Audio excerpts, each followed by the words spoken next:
Alright everybody, so sorry it's taking some time, but getting back on it. We'll do chapter 1, and chapter 1 is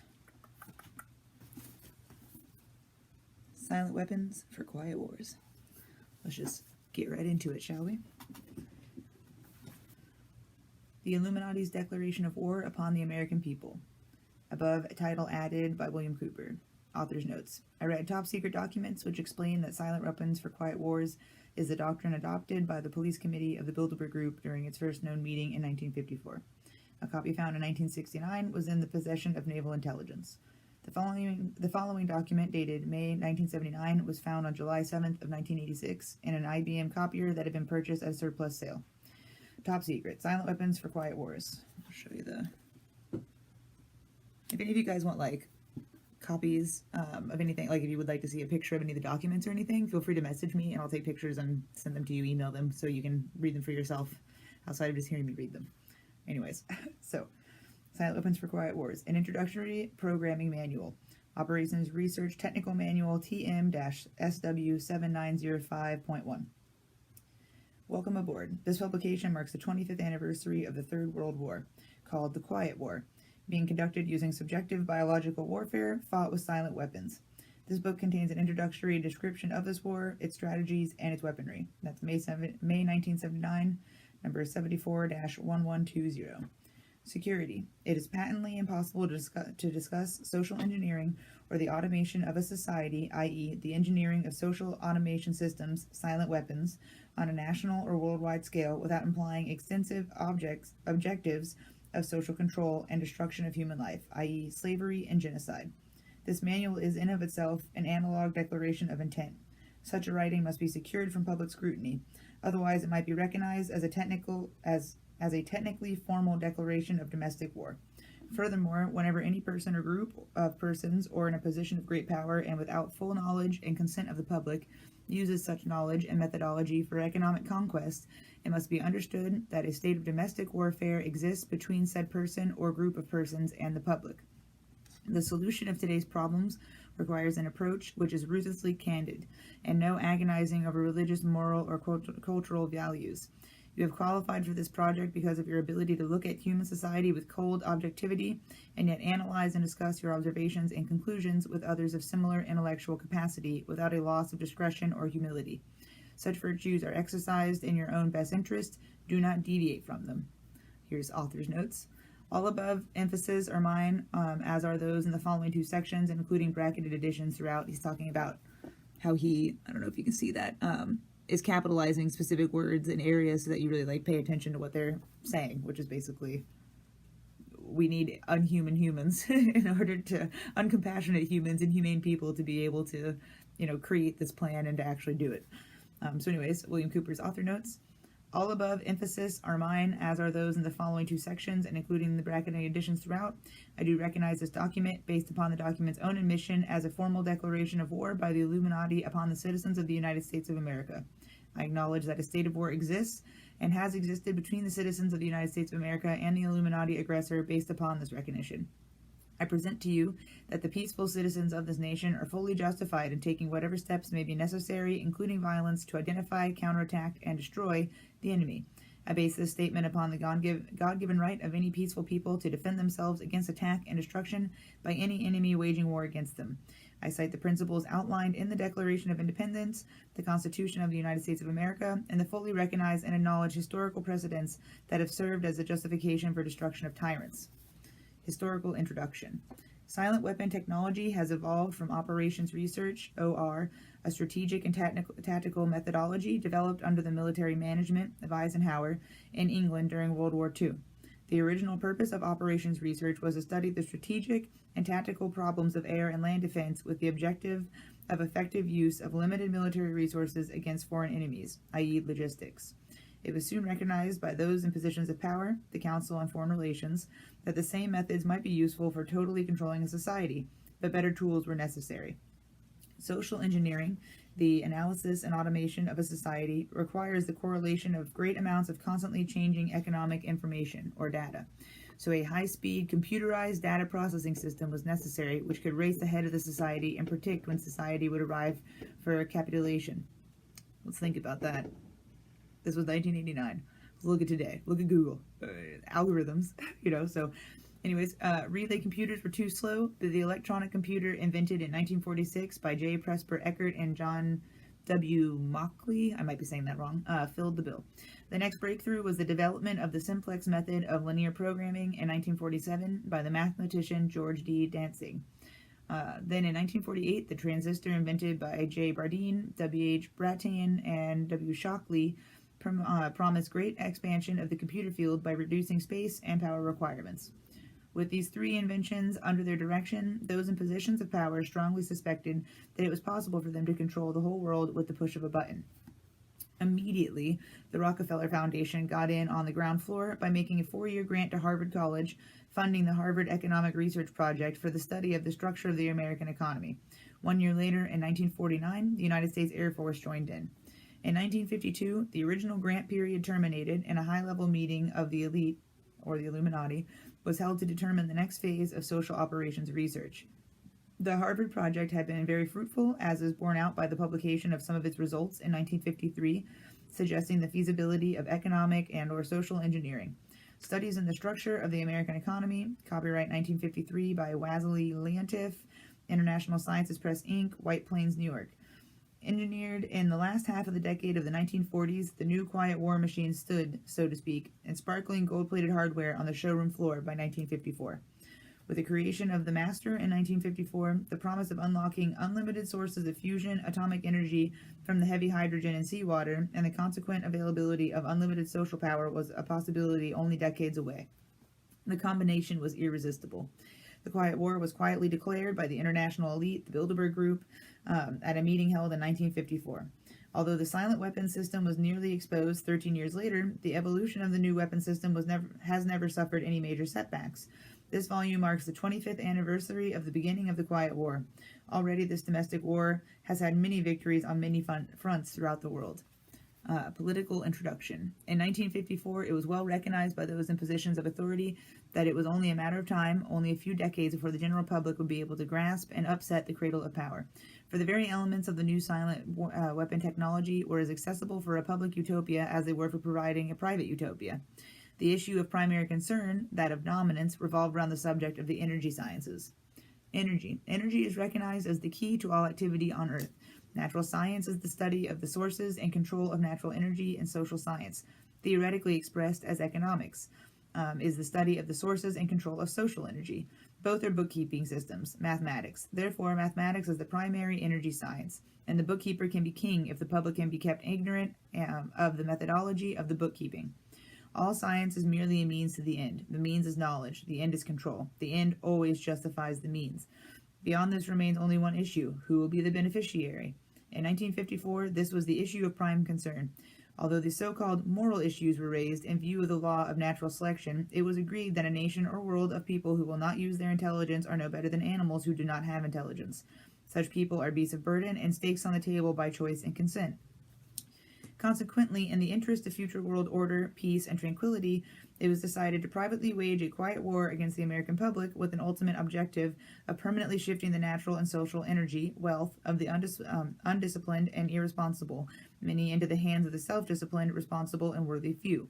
In order to implement this objective, it was necessary to create, secure, and apply new weapons which, as it turns out, were a class of weapons so subtle and sophisticated in the principle of operations and public appearance as to earn for themselves the name silent weapons. In conclusion, the objective of economic research, as conducted by the magnates of capital banking and the industries of commodities or goods and services, is the establishment of an economy which is totally predictable and manipulatable. In order to achieve a totally predictable economy, the low-class elements of the society must be brought under total control, i.e. must be housebroken, trained, and assigned a yoke and a long-term social duties from a very early age, before they have had an opportunity to question the proprietary of the matter. In order to achieve such conformity, the lower-class family unit must be disintegrated by a process of increasing preoccupation of the parents and the establishment of government-operated daycare centers for the occupationally orphaned children. The quality of education given to the lower class must be of the poorest sort, so that the mote of ignorance isolating the inferior class from the superior class is and remains incomprehensible to the inferior class. With such an initial handicap, even bright lower class individuals have little, if any, hope of extricating themselves from their assigned lot in life. This form of slavery is essential to maintaining some measure of social order, peace, and tranquility for the ruling upper class. Descriptive introduction of the silent weapon. Everything that is expected from an ordinary weapon is expected from a silent weapon by its creators, but only in its own manner of junctioning. It shoots situations instead of bullets, propelled by data processing, instead of a chemical reaction or explosion, originating from bits of data instead of grains of gunpowder, from a computer instead of a gun, operated by a computer programmer instead of a marksman, under the orders of a banking magnate instead of a military general. It makes no obvious explosive noises, causes no obvious physical or mental injuries, and does not obviously interfere with anyone's daily social life. Yet it makes an unmistakable noise, causes unmistakable physical and mental damage, and unmistakably interferes with daily social life, i.e., unmistakable to a trained observer, one who knows what to look for. The public cannot comprehend this weapon, and therefore cannot believe that they are being attacked and subdued by a weapon. The public might instinctively feel that something is wrong, isn't that the truth? But because of the technical nature of the silent weapon, they cannot express their feelings in a rational way or handle the problem with intelligence. Therefore, they do not know how to cry for help, and they do not know how to associate with others to defend themselves against it. When a silent weapon is applied gradually, the public adjusts, adapts to its presence, and learns to tolerate its encroachment on their lives until the pressure, psychological via economic, becomes too great and they crack up. Therefore, the silent weapon is a type of biological warfare. It attacks the vitality, options, and mobility of the individuals of a society by knowing, understanding, manipulating, and attacking their sources of natural and social energy, and their physical, mental, and emotional strengths and weaknesses. Theoretical introduction. Give me control over a nation's currency, and I care not who makes its laws. That was Mayer Amschel Rothschild. He was from 1743 to 1812. Today's silent weapons technology is an outgrowth of a simple idea discovered, succinctly expressed, and effectively applied by the quoted Mr. Mayer Amschel Rothschild. Mr. Rothschild discovered this missing passive component of economic theory known as economic inductance. He, of course, did not think of his discovery in these 20th century terms, and to be sure, mathematical analysis had to wait for the Second Industrial Revolution, the rise of the theory of mechanics and electronics, and finally the invention of the electronic computer before it could be effectively applied in the control of the world economy. General energy concepts. In the study of energy concepts, there always appears three elementary concepts. These are potential energy, kinetic energy, and energy dissipation. And corresponding to these concepts, there are three idealized, essentially pure physical counterparts called passive components. One, in the science of physical mechanics, the phenomenon of potential energy is associated with a physical property called elasticity or stiffness and can be represented by a stretching spring. In electronic science, potential energy is stored in a capacitor instead of a spring. This property is called capacitance instead of elasticity or stiffness. 2. In the science of physical mechanics, the phenomenon of kinetic energy is associated with a physical property called inertia or mass and can be represented by a mass or a flywheel in motion. In electronic science, kinetic energy is stored in an inductor in a magnetic field instead of a mass. This property is called inductance instead of inertia. 3. In the science of physical mechanics, the phenomenon of energy dissipation is associated with a physical property called friction or resistance and can be represented by a dashpot or other device which converts system energy into heat. In electronic science, dissipation of energy is performed by an element called either a resistor or a conductor, the term resistor being the one generally used to express the concept of friction and the term conductor being generally used to describe a more ideal device, e.g. wire, employed to convey electronic energy efficiently from one location to another. The property of a resistance or conductor is measured as either resistance or conductance reciprocals. In economics, these three energy concepts are associated with 1. Economic capacitance, capital, money, stock, inventory, investments in buildings and durables, etc. 2. Economic conductance, goods, production flow, coefficients. Or 3. Economic inductance, services, the influence of the population of industry on output. All of the mathematical theory developed in the study of one energy system, example, mechanics, electronics, etc., can be immediately applied in the study of any other energy system or economics. Mr. Rothschild's energy discovery. What Mr. Rothschild had discovered was the basic principle of power, influence, and control over people as applied to economics. That principle is, when you assume the appearance of power, people soon give it to you. Mr. Rothschild had discovered that currency or deposit loan accounts had the required appearance of power that could be used to induce people and inductance with people corresponding to a magnetic field. and to surrendering their real wealth in exchange for a promise of greater wealth instead of real compensation. They would put up real collateral in exchange for a loan or of promissory notes. Mr. Rothschild found that he could issue more notes than he had backing for, so long as he had someone's stock of gold as a persuader to show his customers. Mr. Rothschild loaned his promissory notes to individuals and to governments. These would create overconfidence. Then he would make money scarce, tighten control of the system, and collect the collateral through the obligations of contracts. The cycle was then repeated. These pressures could be used to ignite a war. Then he would control the availability of currency to determine who would win the war. That government which agreed to give him control of its economic system got his support. Collection of debts was guaranteed by economic aid to the enemy of the debtor. The profit derived from this economic methodology made Mr. Rothschild all the more able to extend his wealth. He found that the public greed would allow currency to be printed by government order beyond the limits, inflation of backing in precious metal, or the production of goods and services, gross national product. Apparent capital as paper inductor. In this structure, credit presented as a pure element called currency has the appearance of capital, but is in fact negative capital. Hence, it has the appearance of service, but is in fact indebtedness or debt. It is therefore an economic inductance instead of an economic capacitance. I think I'm saying that right. And if balanced in no other way, will be balanced by the negation of population, of war, and genocide.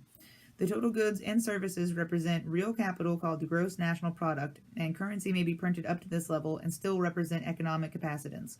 But currency printed beyond this level is subtractive, represents the introduction of economic inductance, and constitutes notes of indebtedness. War is therefore the balancing of the system by killing the true creditors and the public, which we have taught to exchange true value for inflated currency, and falling back on whatever is left of the resources of nature and regeneration of those resources. Mr. Rothschild had discovered that currency gave him the power to rearrange the economic structure to his own advantage, to shift economic inductance to those economic positions which would encourage the greatest economic instability and oscillation. The final key to economic control had to wait until there was sufficient data and high-speed computing equipment to keep close watch on the economic oscillations created by price shocking, and excess paper energy credits, paper inductance, and inflation. Breakthrough. The aviation field provided the greatest evolution in economic engineering by way of the mathematical theory of shock testing.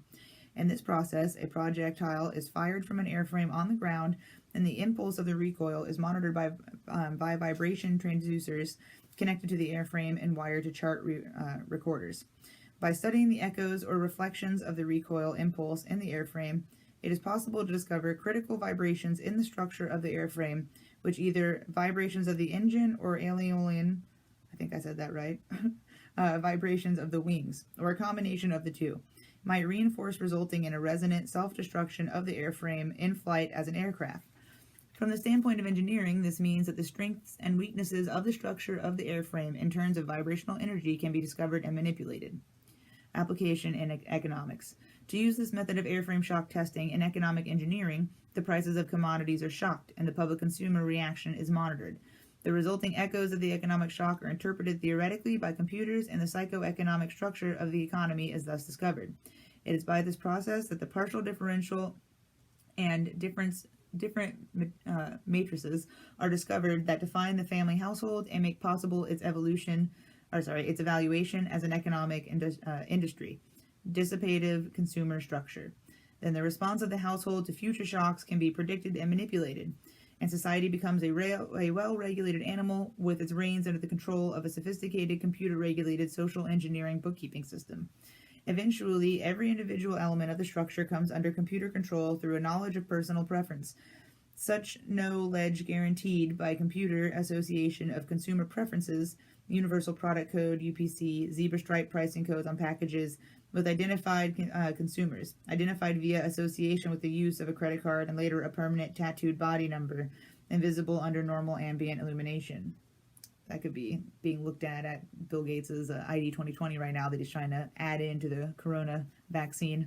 That's supposed to be a scan that you can use now to use your banking information. They already have that in China, actually. You just walk in and it recognizes by your face and you can pay via your face. But anyways, continuing.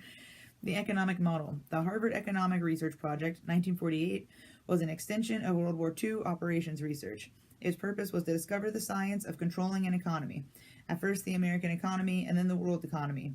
It was felt that with sufficient mathematical foundation and data, it would be nearly as easy to predict and control the trend of an economy as to predict and control the trajectory of a projectile.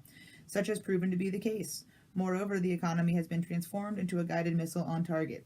The immediate aim of the Harvard project was to discover the economic structure, what forces change that structure, how the behavior of the structure can be predicted, and how it can be manipulated. What was needed was a well-organized knowledge of the mathematical structures and interrelationships of investment, production, distribution, and consumption. To make a short story of it all, it was discovered that an economy obeyed the same laws as electricity and that all of the mathematical theory and practical and computer know-how developed for electronic field could be directly applied in the study of economics. This discovery was not openly declared, and its more subtle implications were and are kept a closely guarded secret. For example, that in an economic model, human life is measured in dollars, and that the electric spark generated when opening a switch connected to an active inductor is mathematically analogous to the initiation of a war. The greatest hurdle which theoretical economists faced was the accurate description of the household as an industry. This is a challenge because consumer purchases are a matter of choice, which in turn is influenced by income, price, and other economic factors. This hurdle was cleared in an indirect and statistically approximate way by an application of shock testing to determine the current characteristics, called current technical coefficients, of a household industry. Finally, because problems in theoretical economics can be translated very easily into problems in theoretical electronics, and the solution translated back again, it follows that only a book of language, translation, and concept definition needed to be written for economics. The remainder could be gotten from standard works on mathematics and electronics. This makes the publication of books on advanced economics unnecessary and greatly simplifies project security. Industrial diagrams. An ideal industry is defined as a device which receives value from other industries in several forms and converts it into one specific product for sales and distribution to other industries. It has several inputs and one output. What the public normally thinks of as one industry is really an industrial complex where several industries under one roof produce one or more products. 3 industrial classes. Industries fall into 3 categories or classes by type of output. Class 1, capital resources. Class 2, goods, commodities, or use, dissipative. Class 3, services, action of population. And Class 4, industries exist at Class 1. It's making a note on Class 1. Industries exist at 3 levels. 1, which is nature, sources of energy and raw materials. 2, which is government, printing of currency equal to gross national product. And extension, inflation of currency in excess of GNP, or 3, banking, loaning of money for interest, and extension, inflation, counterfeiting of economic value through deposit loan accounts. The Class 2 industries exist as producers of tangible or consumer dissipated products. This sort of activity is usually recognized and labeled by the public as an industry. The Class 3 industries are those which have service rather than a tangible product as their output.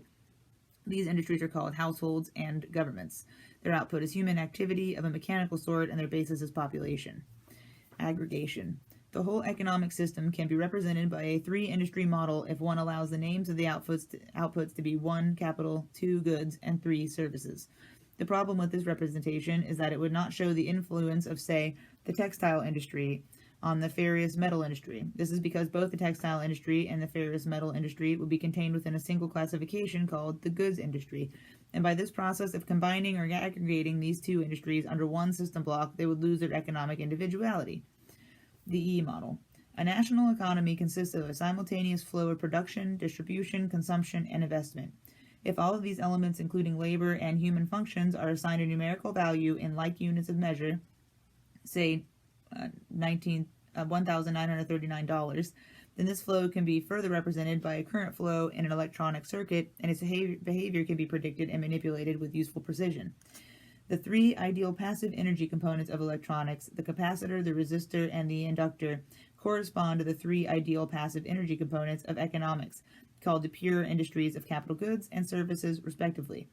Economic capacitance represents the storage of a capital in one form or another. Economic conductance represents the level of conductance of materials for the production of goods. Economic inductance represents the inertia of economic value in motion. This is a population phenomenon known as services. So, economic inductance. An electrical inductor, e.g. a coil of wire, has an electric current as its primary phenomenon and magnetic field as its secondary phenomenon, also inertia. Corresponding to this, an economic inductor has a flow of economic value as its primary phenomenon and a population field as its secondary phenomenon of inertia. When the flow of economic value, money, diminishes, the human population field collapses in order to keep the economic value, money, flowing, in extreme case, war. This public inertia is a result of consumer buying habits, expected standard of living, etc., and is generally a phenomenon of self-preservation. Inductive factors to consider: 1. Population. 2. Magnitude of the economic activities of the government. 3. The method of financing these government activities. See Peter Paul Principle, inflation of the currency. So translation. A few examples will be given. Charge, coulombs, dollars from 1939. Flow or current, amperes, coulombs per second, dollars a flow per year. Motivating force, volts, dollars, output demand. Conductance, amps per volt, dollars a flow per year, dollar demand. Capacitance, coulombs per volt, dollars of production and inventory, stock per dollar demand. I'll show you this because it's kind of like set up so that you can see this is where we are.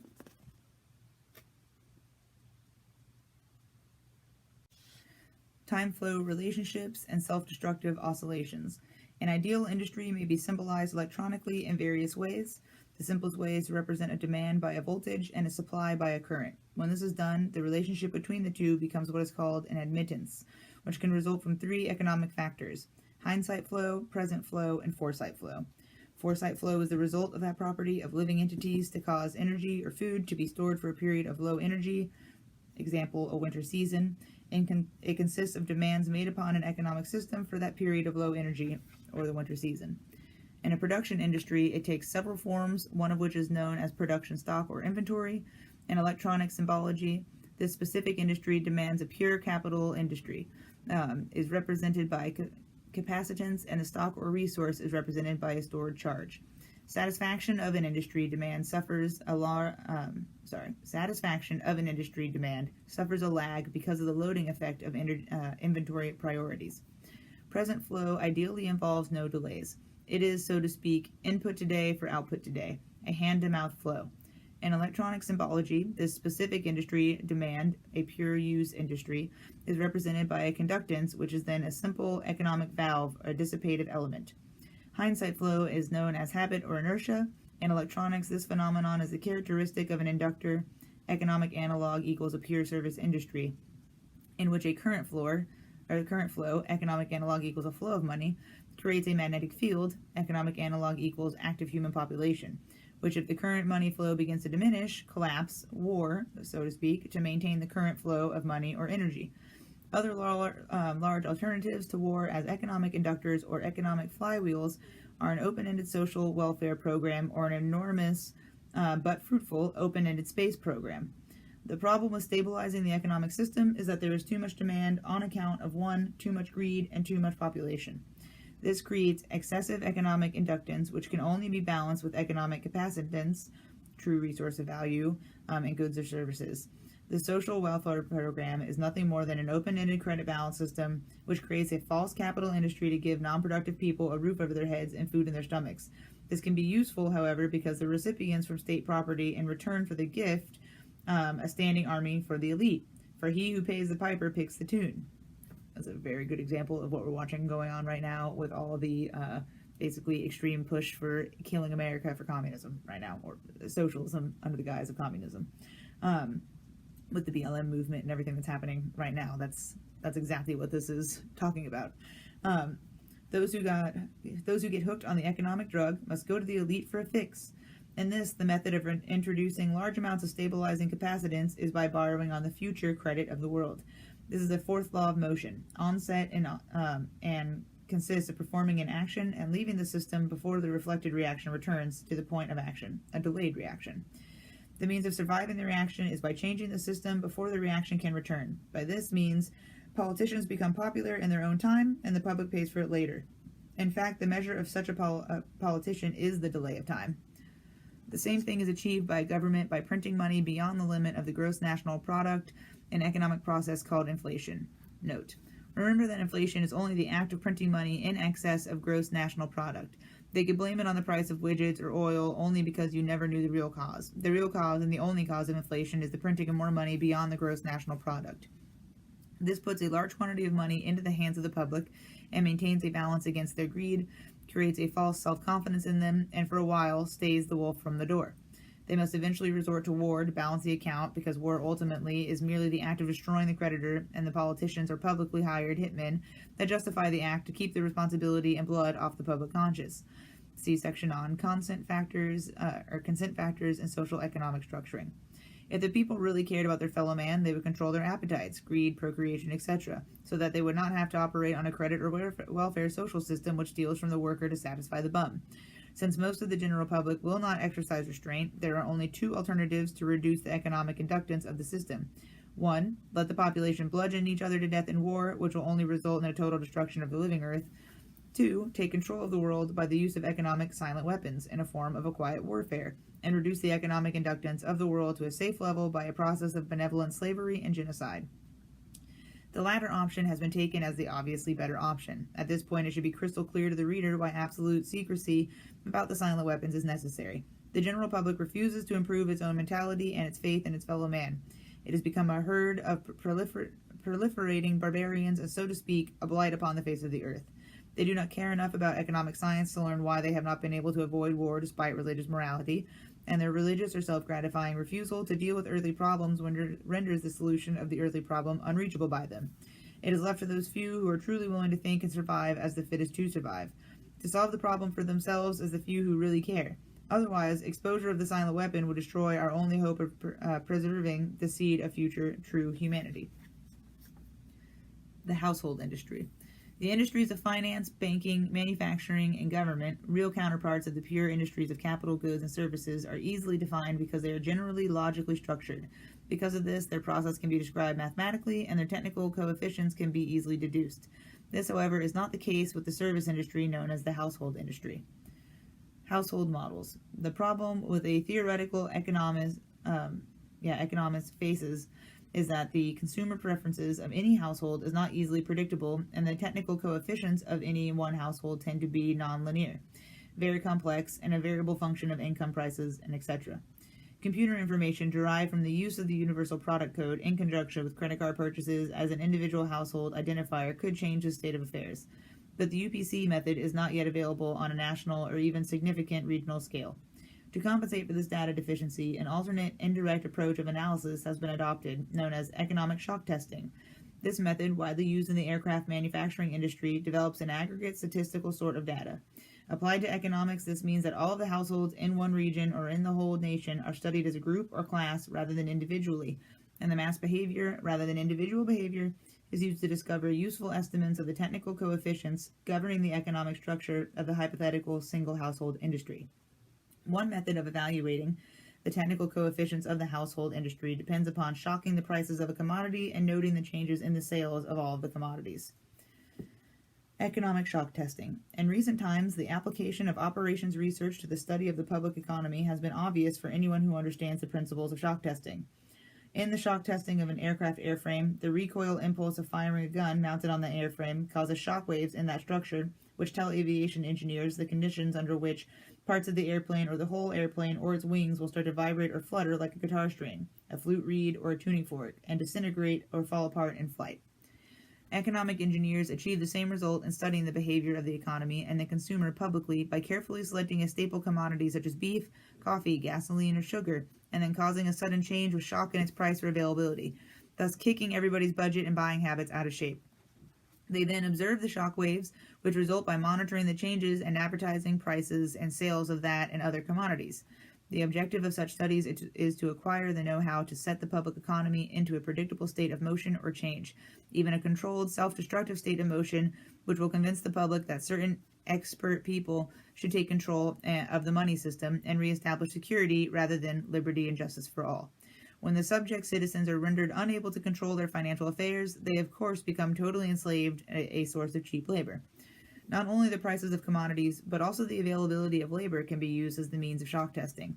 Labor strikes deliver excellent tests excellent test shocks to an economy, especially in the critical service areas of trucking, transportation, communication, public utilities, energy, water, garbage collection, etc. By shock testing, it is found that there is a direct relationship between the availability of money flowing in an economy and the psychological outlook and response of masses of people dependent upon their availability. For example, there is a measurable quantitative relationship between the price of gasoline and the probability that a person would experience a headache, feel a need to watch a violent movie, smoke a cigarette, or to go to a tavern for a mug of beer. It is most interesting that, by observing and measuring the economic modes by which the public tries to run from their problems and escape from reality, and by applying the mathematical theory of operations research, it is possible to program computers to predict the most probable combination of created events, shocks, which will bring about a complete control and subjugation of the public through subversion of the public economy by shaking the plum tree.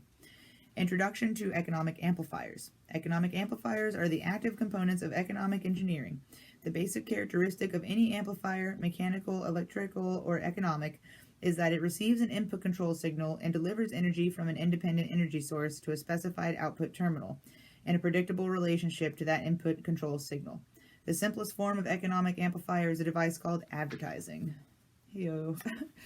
If a person is spoken to by a TV advertiser as if he were a 12-year-old, then due to suggestibility, he will, with a certain probability, respond or react to that suggestion with the uncritical response of a 12-year-old and will reach into his economic reservoir and deliver its energy to buy that product on impulse when he passes it in the store.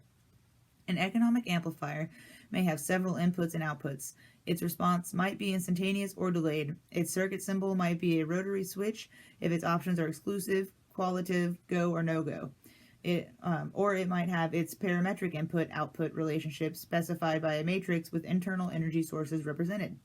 Whatever its form might be, its purpose is to govern the flow of energy from a source to an output sink in direct relationship to an input control signal. For this reason, it is called an active circuit element or component. Economic amplifiers fall into classes called strategies, and in comparison with electronic amplifiers, the specific internal functions of an economic amplifier are called logistical instead of electrical. Therefore, economic amplifiers not only deliver power gain, but also in effect are used to cause changes in the economic circuitry. In the design of an economic amplifier, we must have some idea of at least 5 functions, which are the available input signals, the desired output control objectives, the strategic objective, the available economic power sources, and the logistical options. The process of defining and evaluating these factors and incorporating the economic amplifier into an economic system has been popularly called game theory. The design of an economic amplifier begins with the specification of the power level of the output, which can range from personal to national. The second condition is accuracy of response, i.e., how accurately the output action is a function of the input commands. High gain combined with strong feedback helps to deliver the required precision. Most of the error will be in the input data signal. Personal input data tends to be specific, while national input data tends to be statistical. Short list of inputs. Questions to be answered. What, when, where, how, why, and who. General sources of information. Telephone taps, surveillance, analysis of garbage, behavior of children in school. Standard of living by food, clothing, shelter, and transportation. Social contacts. Telephone, itemized records of calls. Family, marriages, certificates, birth certificates, etc., friends, associates, etc., memberships in organizations, and political affiliations. The personal paper trail, personal buying habits, i.e. personal consumer preferences, checking accounts, credit card purchases, TAD credit card purchases, the credit card purchase of products bearing the UPC, Universal Product Code, assets, checking accounts, saving accounts, real estate, business, automobile, etc., safety deposit at a bank, stock market. Liabilities, creditors, enemies in the legal sense, loans, consumer credit. Government sources or ploys, welfare, Social Security, USDA surplus food, doles, grants, and subsidies. Principles of this ploy: the citizen will almost always make the collection of information easy if he can operate on the free sandwich principle of eat now and pay later. Government sources via intimidation, Internal Revenue Service, OSHA, census, etc. Other government sources, surveillance of U.S. mail. Habit patterns and programming. Strengths and weaknesses, activities, sports, hobbies, etc. See legal, fear, anger, crime record, hospital records, drug sensitivities, reactions to pain, psychiatric records, fears, angers, disgust, adaptability, reactions to stimuli, violence, suggestibility or hypnosis, pain, pleasure, love, and sex. Methods of coping, of adaptability, and behavior. Consumption of alcohol, consumption of drugs, entertainment, religious factors of influencing behavior, other methods of escaping from reality. Payment modus operandi, pay on time, etc. Payment of telephone bills, energy purchases, electric, gas, water purchases, repayment of loans, house payments, automobile payments, payments on credit cards. Political sensitivity, beliefs, contacts, positions, strengths and weaknesses, projects, and activities. Legal inputs, behavioral control, excuses for investigation, search, arrest, or employment of force to modify behavior. So court records, police records, driving records, reports made to police, insurance information, anti-establishment acquaintances. National input information, business sources via the IRS, so prices of commodities, sales, investments in stocks or inventory, production tools and machinery, buildings and improvements, and or the stock market. Banks and credit bureaus, credit information, payment information. Miscellaneous sources, polls and surveys, publications, telephone records, energy and utility purchases. Short list of outputs. Outputs create control situations, manipulation of the economy, hence society, control by control of compensation and income. So the sequence is allocates opportunities, destroys opportunities, controls the economic environment, controls the availability of raw materials, controls capital, controls bank rates, controls the inflation of the currency, controls the possession of property, controls industrial capacity, controls manufacturing, controls the availability of goods or commodities, controls the prices of commodities, controls services, labor force, etc., controls payments to government officials, controls the legal functions, controls the personal data files uncorrectably by the party slandered, controls advertising, controls media content, controls material available for TV viewing, disengages attention from real issues. Oh, we see that all the time. Engages emotions, creates disorder, chaos, and insanity, controls design of more probing tax forms, controls surveillance, controls the storage of information, develops psychological analysis and profiles of individuals, controls legal function, controls sociological factors, controls health options, preys on weaknesses, cripples strength, leeches wealth and substance. Table of strategies. Do this to get this. I'm going to read it across for you. Keep the public ignorant, less public organization. Maintain access to control, points for feedback, required reaction to outputs, prices, and sales. Create preoccupation, lower defenses. Attack the family unit, control of the education of the young. Give less cash and more credit and doles, more self-indulgence and more data. Attack the privacy of the church, destroy faith in this sort of government. Social conformity, computer programming simplicity. Maximum economic data, minimum enforcement and problems. And that social conformity, minimize attacks, protest, and then computer programming simplicity. Stabilize the consent, simplicity coefficients. Tighten control variables, simpler computer input data, greater predictability. Establish boundary conditions, problem simplicity, solution to differential and difference equations. Proper timing, less data shift and blurring. Maximize control, minimum resistance to control. Collapse of currency, destroy the faith of the American people in each other. Ultimate objective, New World Order. Diversion, the primary strategy. Experience has proven that the simplest method of securing a silent weapon and gaining control of the public is to keep the public undisciplined and ignorant of basic systems, principles on the one hand, while keeping them confused, disorganized, and distracted with matters of no real importance on the other. This is achieved by disengaging their minds, sabotaging their mental activities, providing a low-quality program of public education in mathematics, logic, system design, and economics, and discouraging technical creativity. Engaging their emotions, increasing their self-indulgence and their indulgence in emotional and physical activities by unrelenting emotional affrontations and attacks, mental and emotional rape, by way of a constant barrage of sex, violence, and wars in the media, especially the TV and the newspapers. Giving them what they desire, in excess, junk food for thought, and depriving them of what they really need. Rewriting history and law, does that not sound familiar right now, with all the BLM protests and riots going on? And subjugating the public to the deviant creation, thus being able to shift their thinking from personal needs to highly fabricated outside priorities. These preclude their interest in and discovery of the silent weapons of social automation technology. The general rule is that there is profit in confusion. The more confusion, the more profit. Therefore, the best approach is to create problems and then offer the solutions. Diversion summary. Media. Keep the adult public attention diverted away from the real social issues and captivated by matters of no real importance. Schools. Keep the young public ignorant of real mathematics, real economics, real law, and real history. Entertainment. Keep the public entertainment below a 6th grade level. Work. Keep the public busy, busy, busy with no time to think, back on the farm with the other animals. Consent. The primary victory. A silent weapon system operates upon data obtained from a docile public by legal, from a docile public, by legal, but not always lawful force. Much information is made available to silent weapon systems programmers through the Internal Revenue Service. See studies in the structure of the American economy for an IRS source list. This information consists of the enforced delivery of a well-organized data contained in federal and state tax forms collected, assembled, and submitted by slave labor provided by taxpayers and employers.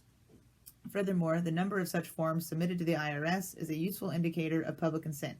An important factor in strategic decision-making, other data sources are given in the short list of inputs. Consent coefficients. Numerical feedback indicating victory status, psychological basis. When the government is able to collect tax and seize private property without just compensation, it is an indication that the public is ripe for surrender and is consenting to enslavement and legal encroachment.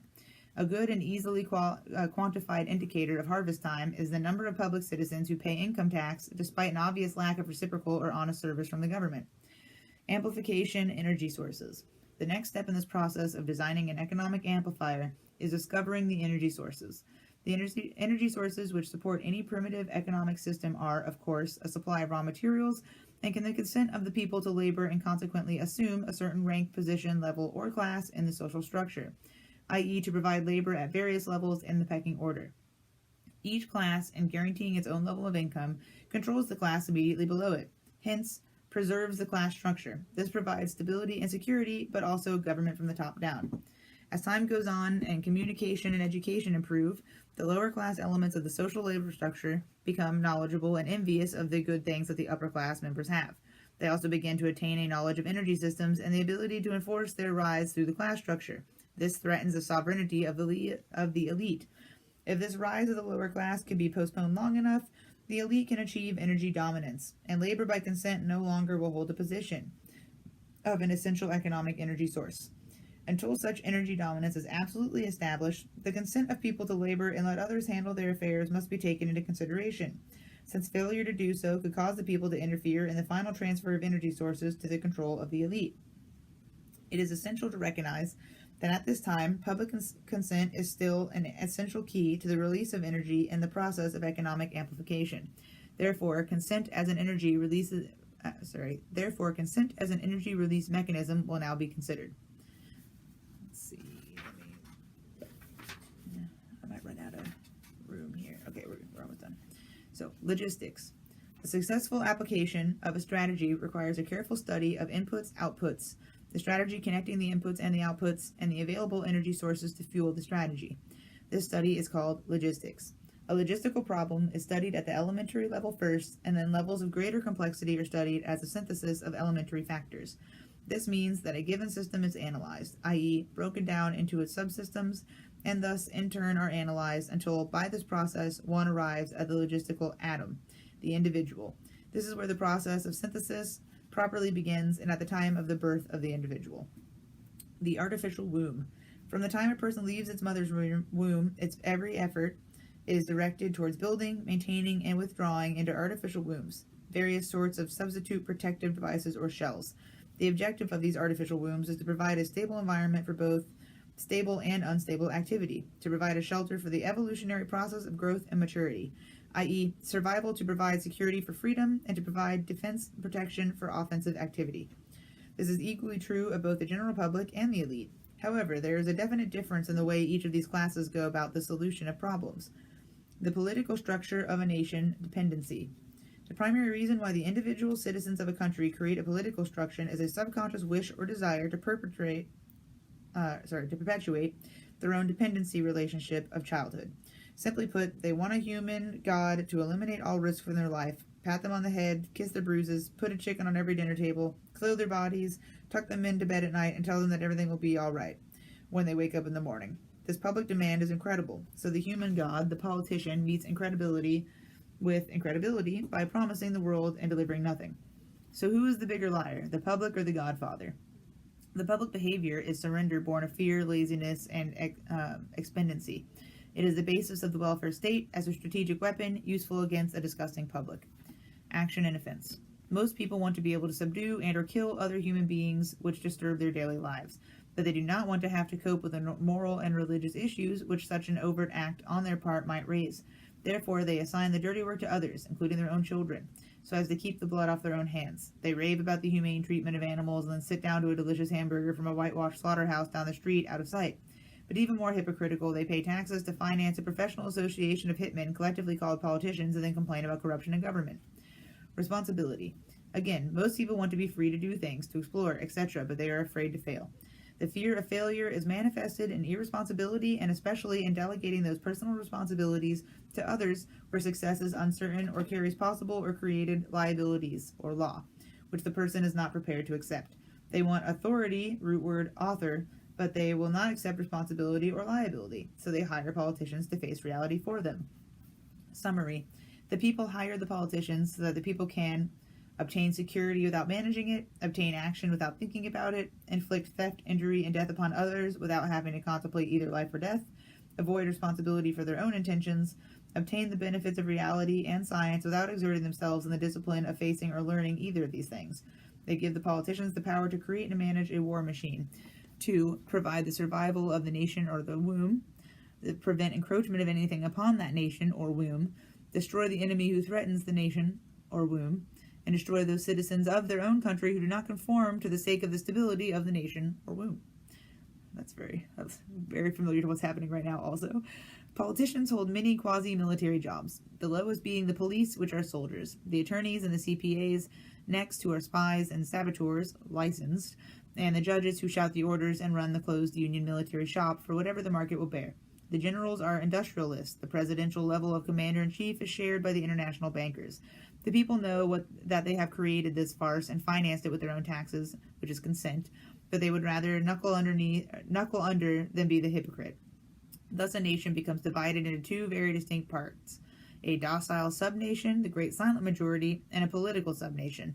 The political subnation remains attached to the docile subnation, tolerates it, and leeches its substance until it grows strong enough to detach itself and then devour its parent. System analysis. In order to make meaningful computerized economic decisions about war, the primary economic flywheel, it is necessary to assign concrete logistical values to each element of the war structure, personal and material alike. This process begins with a clear and candid description of the subsystems of such a structure. The draft as military service.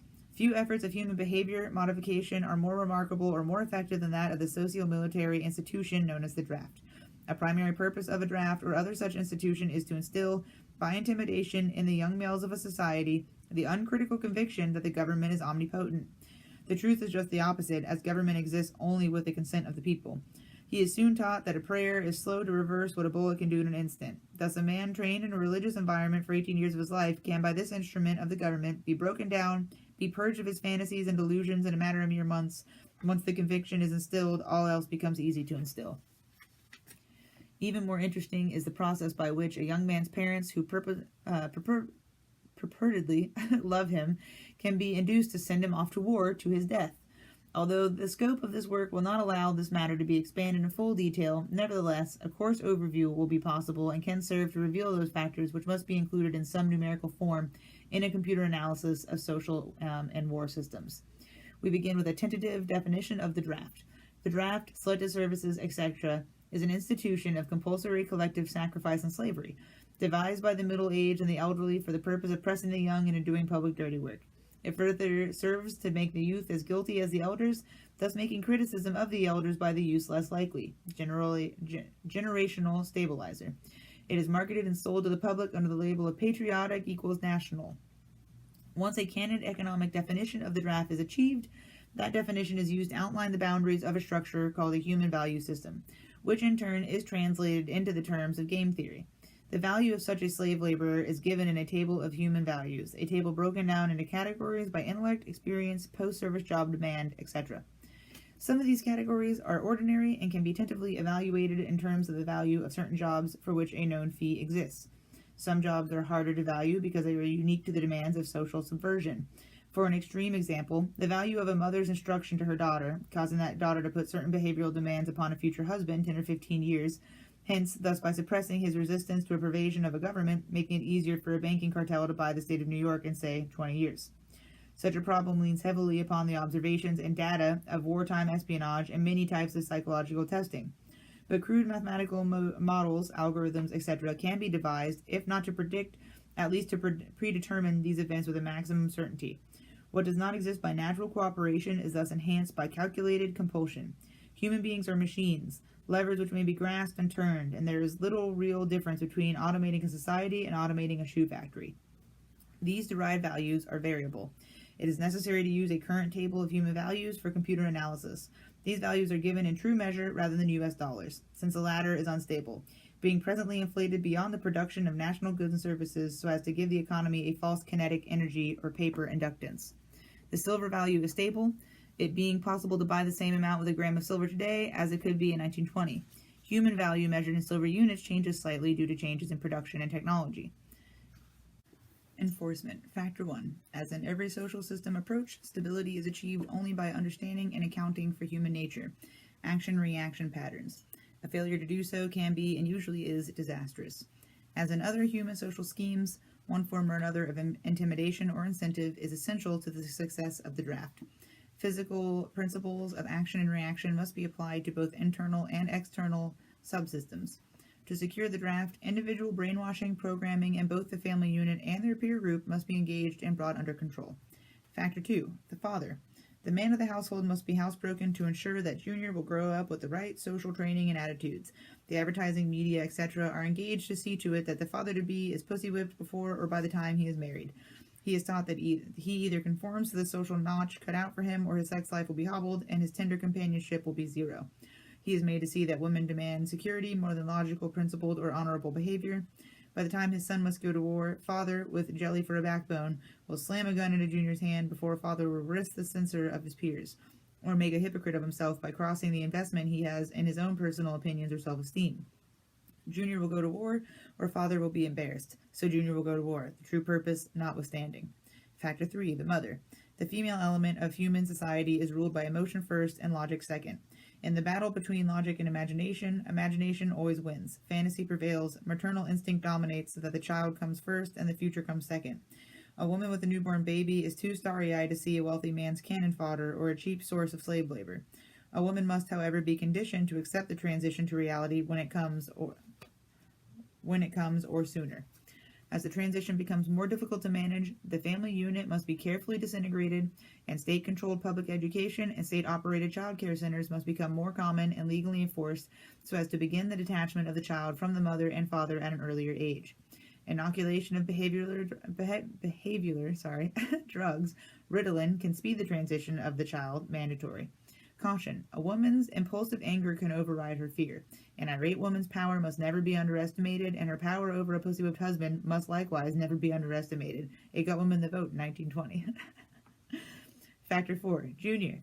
The emotional pressure for self-preservation during time of war and self-serving attitude of the common herd that have an option to avoid the battlefield. If Junior can be persuaded to go, is all of the pressure finally necessary to propel Johnny off to war. Their quiet blackmailings of him are the threats: no sacrifice, no friends, no glory, no girlfriends. Factor 4, sister. And what about Junior's sister? She is given all the good things of life by her father and taught to expect the same from her future husband, regardless of the price. Factor 5, cattle. Those who will not use their brains are no better off than those who have no brains, and so this mindless school of jellyfish, father, mother, son, and daughter, become useful beasts of burden or trainers of the same. End of excerpt. Author's notes.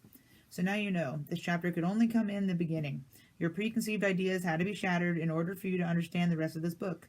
In this chapter, you can see every step that the elite have taken in their war to control this once great nation. You can see the steps that will be taken in the future. You can no longer pretend innocence. Your denial of the conspiracy will fall on deaf ears. This book is part of the education that will give Americans the weapons needed in the coming months and years of hardship as the New World Order struggles to be born. Many will argue that silent weapons for quiet wars is only a bogus conglomeration of words for which the writer has never taken credit or responsibility. Those who do so ignore the self-evident truth contained within the document. They ignore these truths because they are an indictment of their own ignorance, which they cannot face. The document, first found in 1969, correctly outlines events which subsequently came to pass. It cannot be ignored or dismissed. The document is genuine. Its truths cannot be negated or shrouded away. Shrugged away. The message is this: you must accept that you have been cattle, and that the ultimate consequence of being cattle, which is slavery, or you must prepare to fight, and if necessary, die, to preserve your God-given right to freedom. The last sentence is the real reason why people choose to ignore silent weapons for quiet wars. People are not ready to admit that they have been cattle. They are not prepared to fight and, if necessary, die for freedom. It is an indictment of the citizens of the United States of America, and that is the total confirmation of the truth of the information contained in the Silent Weapons for Quiet Wars document.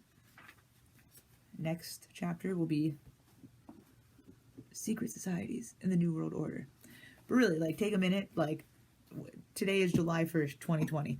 If you really take down and break down what he's talking about, I mean, we've been just directly running at this. We are knee deep right now.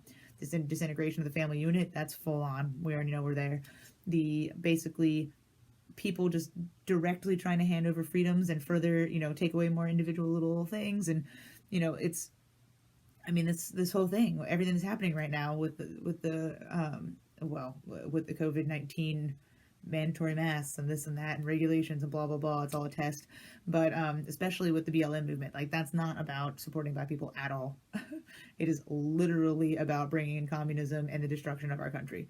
It is funded by the elite, literally. When you go and actually look into it, it's anytime you donate, like, go actually look at the site for it. If you donate to the Black Lives Matter movement, it goes directly to Act Blue, and Act Blue is the Democratic Party's donation. So this is a political play. It has nothing to do with Black Lives. Like, where is that money going? It's not going into poverty-ridden neighborhoods. It's not going in to help anybody. And all it's doing is creating divisiveness so that they can basically try to stomp their little, justified accusations and create a race war. We're working on a civil race war right now.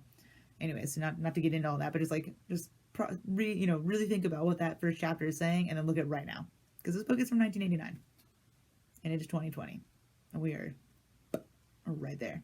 This has been building up the entire time, and they more than have the technology, clearly. Anyways, guys, hope you enjoyed. I will try to get the next chapter out within a couple of days so that you don't have to wait as long. Sorry it took so long. I've just been busy, and it's kind of hard because I don't have enough storage on the iPad that I use to record this. So I have to transfer everything and then chop it and then bring it back, and then because the editing software is on here, not on my laptop. It's a big old thing. Everything that I have is hand-me-downs, and so it's all old and low storage. But I'm working on it. So, anyways, guys, we completed chapter 1. Have a good day.